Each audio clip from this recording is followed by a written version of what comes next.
오늘도 사랑하며 사셨나요? 아, 교회 다니면서 참 사랑에 대해서 많이 말을 듣죠.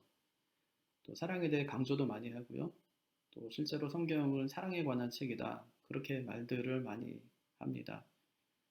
실제로 하나님은 사랑이시라고 그렇게 말씀하기도 하시죠. 근데 사랑이라는 말은 참 많이 듣는데 이 사랑이라는 말 때문에 상처도 많이 받는 것 같습니다. 교회는 사랑이라고 하면서 사실 교회 안에 사랑이 없다는 얘기도 우리끼리 많이 하는 말 중에 하나죠. 그럼 어떻게 사랑해야 될까 하는 거잖아요. 어떤 것이 정말 참 사랑일까? 오늘 말씀 보니까 덮어주는 게 사랑이다. 그렇게 말씀하세요. 오늘 말씀 고린도전서 13장 7절을 보면 모든 것을 참으며 모든 것을 믿으며 모든 것을 바라며 모든 것을 견디느니라. 사랑이 그렇다는 겁니다.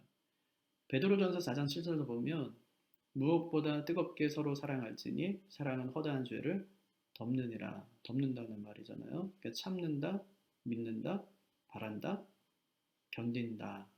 예, 또 뜨겁게 또 허다한 죄를 덮느니라. 그렇게 말씀하면서 사랑이 무엇인가를 잘 말씀해 주는 것이죠.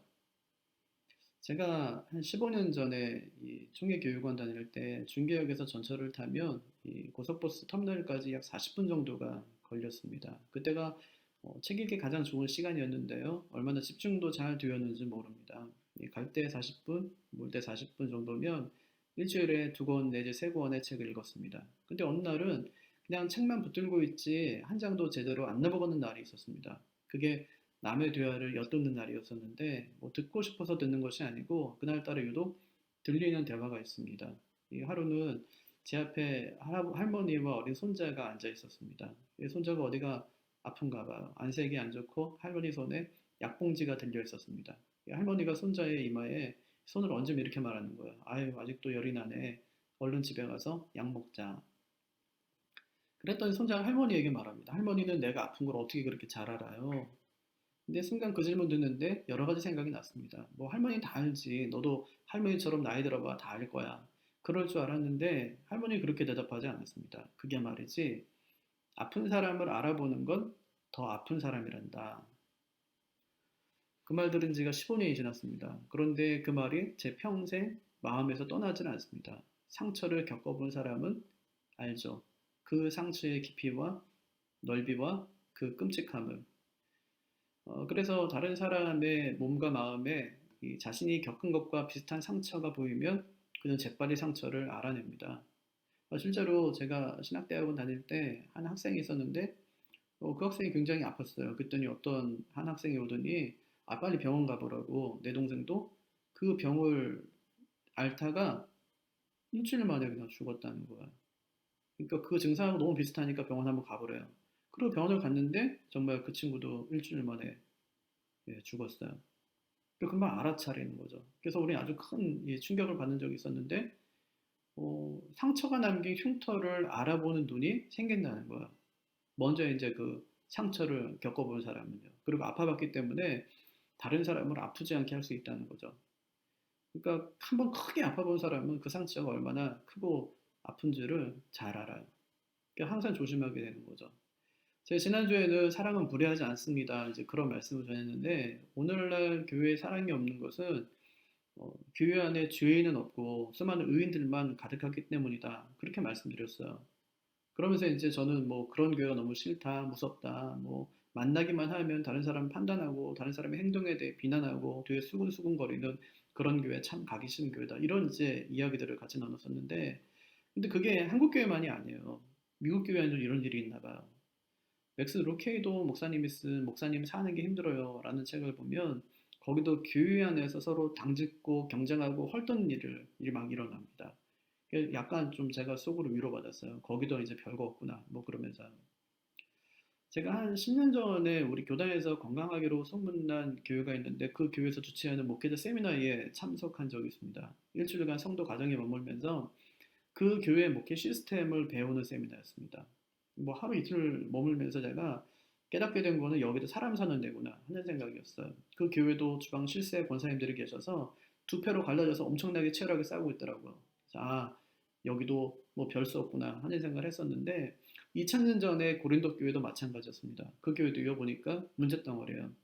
지역 이기주의가 팽배합니다. 이 도덕은 정말 땅에 나뒹굴고 있어요. 신앙은 정말 난폭합니다. 은사를 아주 무기화시켜요. 그래서 돈 있는 사람과 없는 사람, 뭐 주인과 종 이런 식으로 신분과 생활 수준에 따라 분명한 금을 긋고 신앙생활을 하고 있었습니다. 교회 안에 네 개의 그룹이 있었다는 거예요. 나는 뭐 바울파다, 나는 베드로파다. 그뿐 아니라 심지어 교회 안에 아버지의 아내를 취하는 은행까지 있었다고 그렇게 이야기합니다. 이 정도면 거의 뭐 막장이죠. 뭐 교회라고 할 수 있습니까? 화가 나도 보통 나는 상황이 아닌데, 근데 바울이 굉장히 침착해요. 아주 몰라보게 침착합니다. 이것이 바울의 달라진 모습이었어요. 20년 전에 바울은 그렇진 않았습니다. 성격이 굉장히 불같았거든요. 예수 믿는 사람들이 싫어가지고 대제사장이 주는 공문을 들고 그들 다 죽이러 갔다는 사람 아닙니까? 하지만 이제 달라졌어요. 주님을 만나고 난 다음에 그는 완전히 달라집니다. 그래서 마치 그들을 책상 앞에 그냥 앉혀놓고 차근차근 설명하는 선생님 같습니다. 우상의 제물을 먹어서는 안 되는 이유 뭐 세 가지, 뭐 예배와 성찬을 중요하게 생각해야 되는 이유 뭐 다섯 가지 이런 식으로 지금 그들에게 있는 문제를 차근차근 풀어가며 설명해 줍니다. 어떻게 이렇게 변했을까요? 뭐가 그를 이렇게 달라지게 한 것일까요? 그래서 아무리 봐도요, 사랑이에요. 그가 주님께 사랑을 받아본 거예요. 주님은 그를 만난 뒤에 뭐 이 죽일 놈 이렇게 말씀하지 않으세요. 그가 주님 만난 뒤에 당신이 누굽니까? 그렇게 묻잖아요. 주님께서 말씀하세요. 나는 네가 핍박하는 예수다. 그리고 나서 너 이제 죽었어. 그렇게 말씀하지 않으시죠? 그에게 아나니아라는 신실한 제자를 보내십니다. 그리고 제일 먼저 하신 일이 성령을 부어주시는 거예요. 그래서 그를 소개하면서 그는 나의 택한 그릇이다. 그렇게 말씀하세요. 그 사랑 받아본 거예요. 그래서 속 썩이는 고린도 교회였지만 그들을 책망하지 않아요. 그들을 향해 소리 지르지 않습니다. 분을 품고 20년 전처럼 달려가는 것이 아니라 사랑을 이야기해요. 오늘 말씀 보세요. 모든 것을 참으며 모든 것을 믿으며 모든 것을 바라며 모든 것을 견디느니라. 이때 참는다는 말이 영어 성경을 보니까 protect라고 그렇게 썼어요. 보호하다, 덮어주다 이제 그런 뜻이죠. 덮어줬다는 얘기예요. 그것이 사랑이죠. 그리고 사실 이 성경은 처음부터 끝까지 덮어주는 얘기입니다. 아담과 하와가 범죄했을 때 부끄러움이 드러나잖아요. 벗은 것이 부끄러웠대요. 그때 하나님께서 가장 먼저 하신 일이 부끄러움을 드러내는 일이 아니라 가죽옷을 지어서 입혀주는 일이었어요. 하나님이 그들의 수치를 가려주신 것이죠. 구약의 제사 보세요. 전부 덮어주는 제사예요. 짐승 제사로 어떻게 사람의 죄를 용서합니까? 그건 말이 안 되는 얘기잖아요. 짐승이 피를 흘렸는데 사람의 죄를 용서받았다. 이건 말이 안 되는 얘기거든요. 그러니까 덮어주는 거예요. 하나님께서 그것을 그렇게 해주겠다고 잠시 동안 용인해 주신 것이죠. 그러니까 주님이 오시기까지 짐승의 피로 사람의 죄를 잠시 덮으신 것입니다. 주님이 오셨을 때도 마찬가지예요. 오셔서 하신 일도 한번 보십시오. 주님께서 오셔서 우리의 죄와 허물을 덮으세요. 자신의 보혈로 덮으세요. 용서하시는 거예요. 우리의 죄를 자기의 죄로 삼고 우리의 허물을 전부 덮어주세요. 그게 뭐 찬송가 352장이잖아요.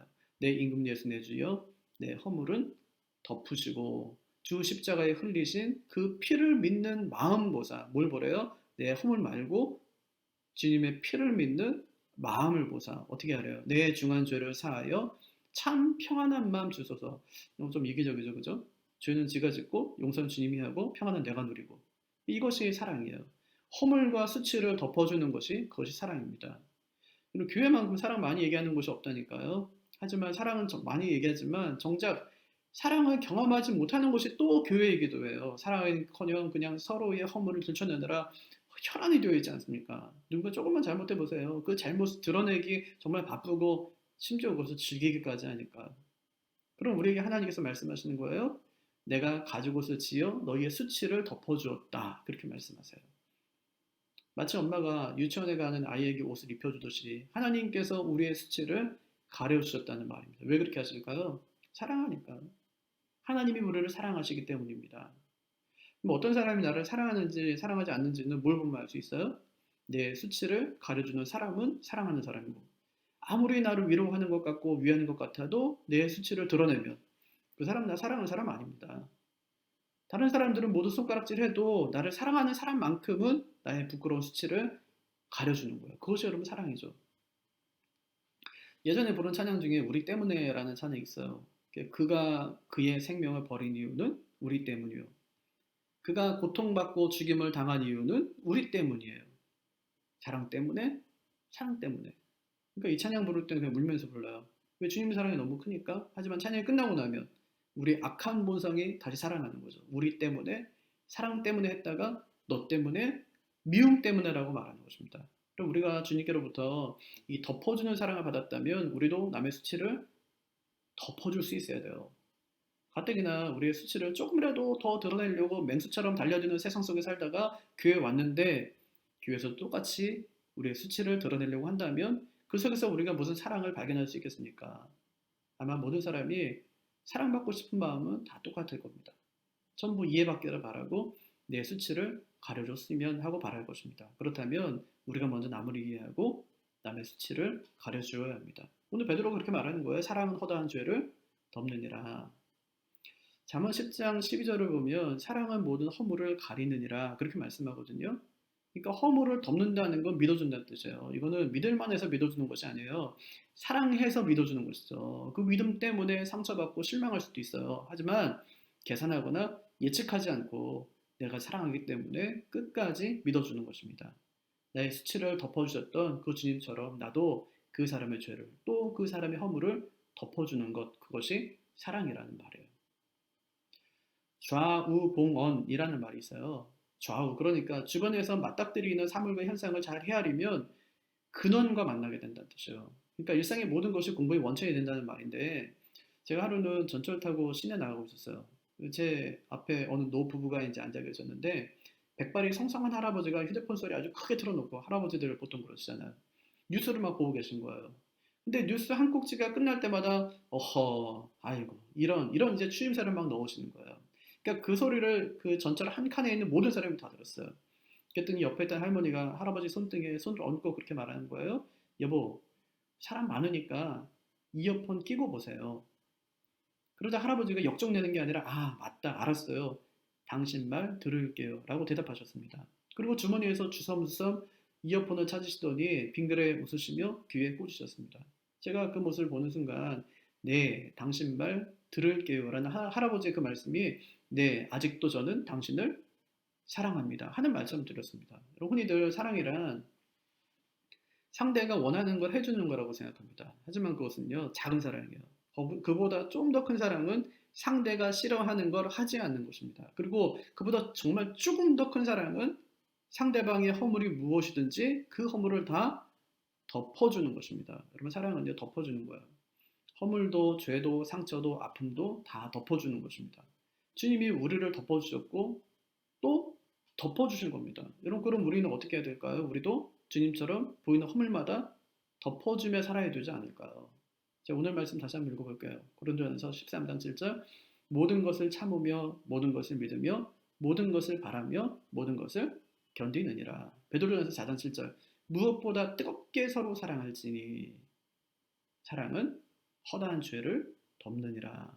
예, 사랑은 허다한 죄를 덮는다는 말입니다. 제가 오늘 사랑의 처방전을 드릴게요. 오늘부터 3, 2, 1 사랑 실천 한번 해보십시오. 하루에 3번 사랑한다고 말해보십시오. 하루에 2번 호빙을 한번 해보십시오. 그리고 하루에 한 번은 반드시 누군가를 위해서 기도하는 것입니다. 사랑해 하면서 한번 안아줘 보세요. 누군가를 위해서 한번 기도해 보십시오. 할머니가 손자에게 말씀하셨습니다. 그게 말이지, 아픈 사람을 알아보는 건 더 아픈 사람이란다. 주님의 사랑을 받아본 사람이 진정한 사랑도 할 수 있다는 말이에요. 나의 죄와 허물을 덮어주신 그 사랑으로 다른 사람을 사랑하며 사는 우리 모두가 되기를 주님의 이름으로 축복합니다. 아멘.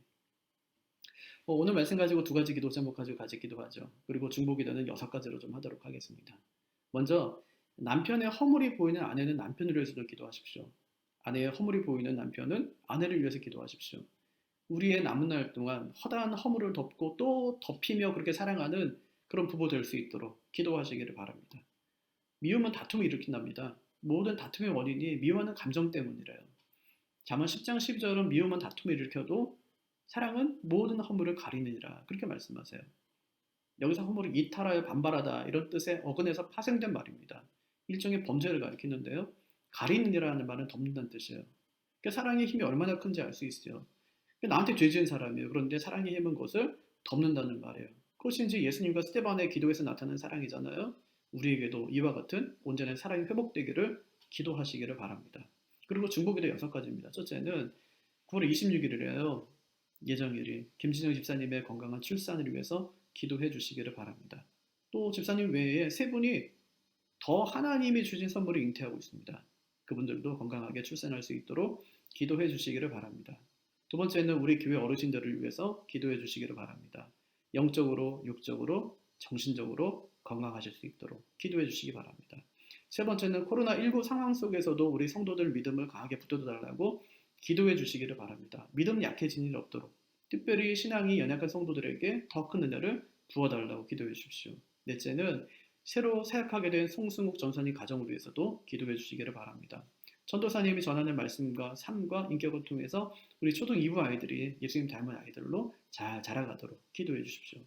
다섯 번째는 이번 주일에 전해지는 말씀을 위해서도 또 예배를 위해서도 기도해 주시기를 바랍니다. 말씀 전하는 그 준비가 잘 될 수 있도록 또 말씀 듣는 준비가 잘 될 수 있도록 기도해 주십시오. 마지막 여섯 번째는 나라와 민족을 위해 선교지를 위해 교회를 위해 기도해 주시기를 바랍니다. 함께 기도하겠습니다.